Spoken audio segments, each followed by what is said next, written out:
Alright, so what's up YouTube? It's the Night Saint here, back with another video. And this video gonna be about how to increase your magnetism, right? And magnetism isn't really like a let's say a masculine thing necessarily. And when I say this, I mean like energetic system wise, right? They say men are more electric, right? And then women are more magnetic ones. And we just see this, right? In the way that the average, how dating works, right? About to who attracts the mate first? Is it the women that attract it, or is the men that attractive? And I mean, like, you know, women can probably pull men in like that, right? But a dude, like I said, it's then dudes and men are the ones that are mainly made to just go out and go seek, right? And it's not like a dating video, but this is more just breaking down how magnetism and magnetism and just being electric kinda is, right?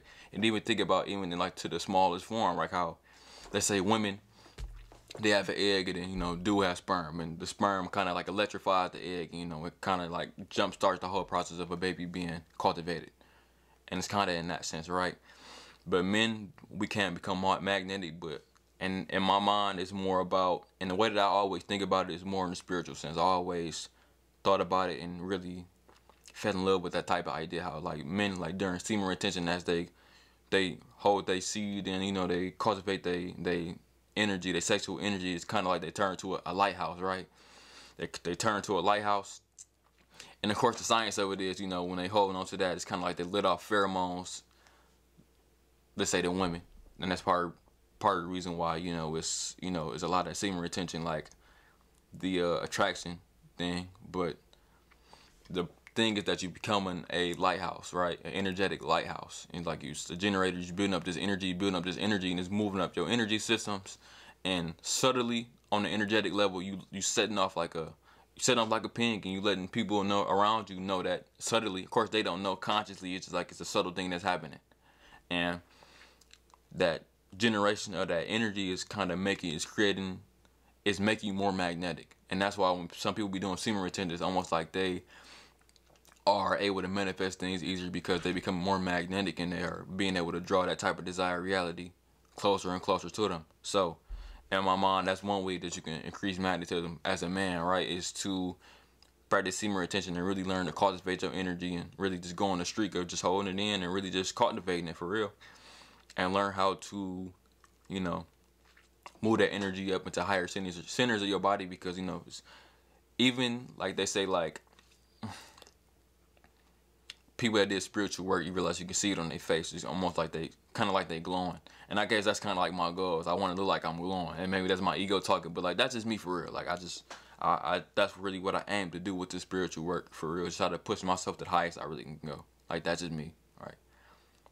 But another way that people increase magnetism, and this is the way that I practice probably like every day, probably like 5 minutes, is your body language, right? And just being more confident in who you are as an individual, right? Just, you know, being who you are. I think being your authentic self is the best way, right? You don't go in the rooms that you don't need to be in.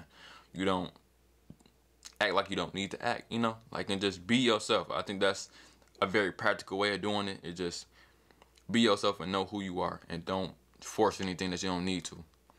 But also have good body language, you know, have good energy about yourself, be positive. And I think that's always like me.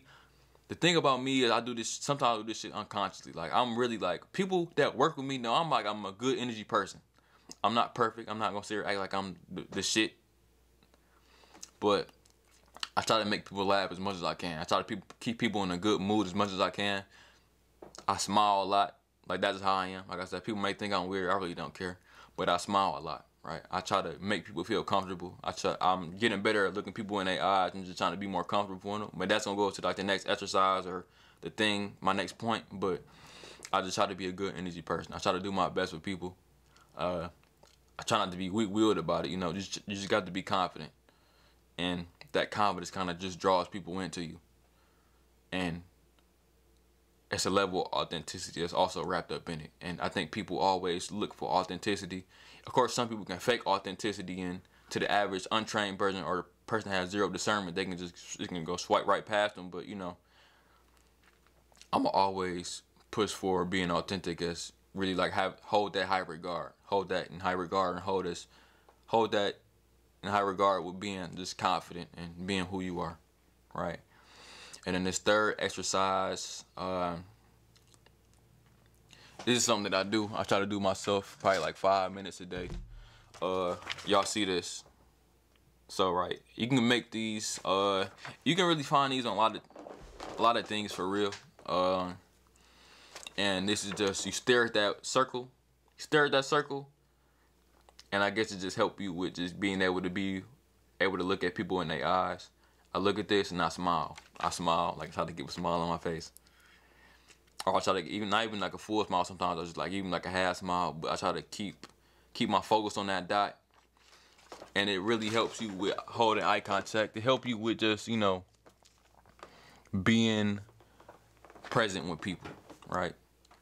And through some of these books, I'm gonna really go into deep. I'm not gonna lie, I'm gonna do a part 2 of this and really explaining that type of exercise. But just simply do that exercise. It's gonna help you with holding eye contact with people. But it's like another book called Psychomancy I'm reading, and it's speaking about how you can send messages and thought projections to people. But I guess that's just the first thing. That's the first step to it. And that's something different, but that's just the first step to even just being able to, you know, communicate with people or just be in close vicinity with people. You gotta, when people look at you, they gotta be able to feel what you are about. And when you're able to hold eye contact, it kind of really helps send that message, right? Because let's be honest, if you're looking at people and they looking all shifty, like I got a bad habit of looking shifty. Like just cause I was raised odd. I ain't gonna lie. I don't like talking to people for real, but I'm getting better at doing it and being able to interact with people. But I'm always been a shy person initially, but I'm getting better at communicating and a lot of things. Just my body language is changing. I'm learning to look more at the camera, looking more at the people's eyes and things like that, and just trying to be as authentic as I can. But you have to understand that, you know, people can see everything that's on. I think people like to act like they not readable, but everybody's readable. Everybody is kind of like, you know, everybody claim that they, you know, like that, you know, they untouchable and stuff, but when in actuality everybody's touchable. It's kind of like that idea. Like people know when you bullshit them. People know when you weird. People know when you know, you gonna say yeah. People know when you gonna say no. People know how to play you. People know, like I said, what they say, a giver can always receive a taker. Like I said, body language is so underrated, and people don't understand how much you can really understand from people when you learn how to read body language. So, and the eyes is something particular, and I think I learned that from the actor Michael Caine. If you ever seen Austin Powers, he was Austin Powers' father, Faja, but also he was on The Dark Knight as Alfred. He was speaking about holding eye contact and just being able to hold it in the right way where you're trying to convey whatever you're trying to convey. So, yeah, if y'all like the video, like, comment, subscribe. I want to do a part 2 to it so I can really explain deeper like some of these methods and some more of my methods that I use. But, yeah, thank y'all. I appreciate y'all. Y'all have a good rest of y'all day. Thank you.